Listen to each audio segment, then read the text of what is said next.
pripravení už na úvod stretnutia. Pripravení sú aj Nemci, ktorí na úvodné buly postavili svoj útok číslo 2. Odštartovali majstrovstvá sveta v ľadovom hokeji 2024. A Pospíšil bude musieť zvládnuť buly v obranom pásme, na ktorom bol pretlačený. A je z toho príležitosť, fantastický škorvánek proti Aleksandrovi Elovi. Momentálne myslím, že Nemci boli trošku aktivnejší a táto presilovka by nás mohla nakopnúť, pomôcť. Opäť Wisman, Föderl. Jeho zakončenie, ktoré tam na zadnej žrtke síce bolo tečované, ale mimo priestoru troch žrdí. Číhal tam Kahun, ktorý sa následne ocitol pred prázdnou bránkou.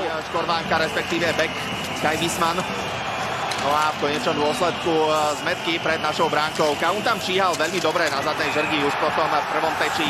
No a teraz Miller nešiel do zakončenia, namiesto toho hru rozkiahol až k mantinelu, tam je Tuomi. Jonas Miller a jeho zakončenie do pravého horného rohu bránky Stanislava Škorvánka. Nemecko dokázalo aj z tejto presilovej hry vyťažiť presný zásah. Ale to je presne to, my máme čistý puk, sme to a boli sme potrestaní gól.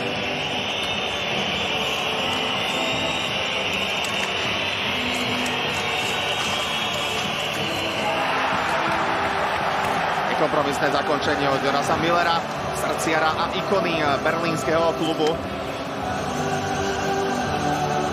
Treba uznať, že Nemci hrajú tú presilovku veľmi jednoducho, ale efektívne.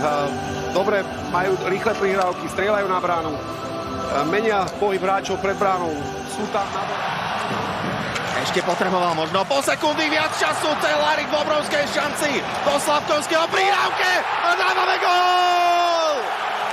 Nevyťažili sme z toho. Regenda, Fehervári. Feherváriho zakončenie zrazené. Dostáva sa k nemu Pospíšil. Pospíšil nabíja Fehervárimu, ktorý dáva gól! 2-2.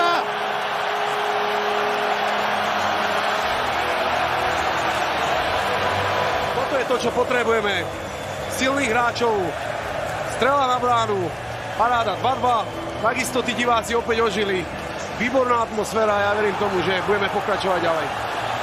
Prihrávka na Martina Feherváriho bola trochu tečovaná. Ten puk rotoval, napriek tomu nespanikáril, nezaváhal. Videli sme, že nakoniec mu to padlo tam, kde bolo potrebné. Oprel sa do toho. Peterka. Peterkovú prihrávku odkopáva Čerešňák, ale naspäť ku Nemcom, ktorí dokázali streliť gól a vracajú sa do vedenia. Prihrávku číhali dvaja nemeckí hráči, Peter Čerešňák to od nich dokázal odpratať. No ale potom sa absolútne... No a diera v našom strede obrany po druhý raz v dnešnom zápase. Teraz nám pomohol kus šťastia, keďže Eli stratil stabilitu, ale to šťastie nám naklonené neostalo. No a puk sa dostal ku Markovi Michaelisovi. A rodák z Mannheimu, bývalý hráč Vancouveru Canucks. Dokázal streliť gól na 2-4. Cehlarík. Čerešňák to nemal na strelu z prvej, Cehlarík to vyskúšal. Grubauer mal puk mimo svoj dosah a následne dorážame z bezprostrednej blízkosti a strieľame gól. Využívame presilovú hru a sme späť. Veľmi dôležitý gól.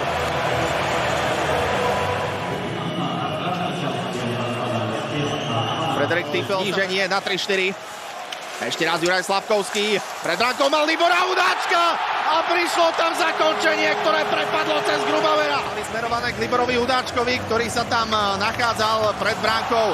Ešte raz Hrivíková prihrávka, Slavkovského zakončenie. Pokračovanie útočnej snahy. Juraj Slavkovský sa vymanil na mantineli. No a Libor Hudáček tam... Teraz Škorvánek musel reagovať aj na dvakrát. No a následne prihrávka pred poloprázdnu bránku. A odtiaľ prišlo zakončenie Leonarda Föderla. Wisman vyhadzuje iba Hudáčkovi. Ale veľmi prudký puk od Libora Hudáčka, ktorý nespracoval Martin Fehervári. A Nemci spečatia svoje dnešné víťazstvo gólom do prázdnej bránky. Martin Fehervári už nestihol tento šprinterský súboj s naštartovaným Tobiasom Ederom. Pre Tobiasa Edera je to prvý seniorský šampionát. V minulosti už bol kapitánom výberu do 20 rokov. No a teraz si to osladil aj presným zásahom v dôležitom stretnutí.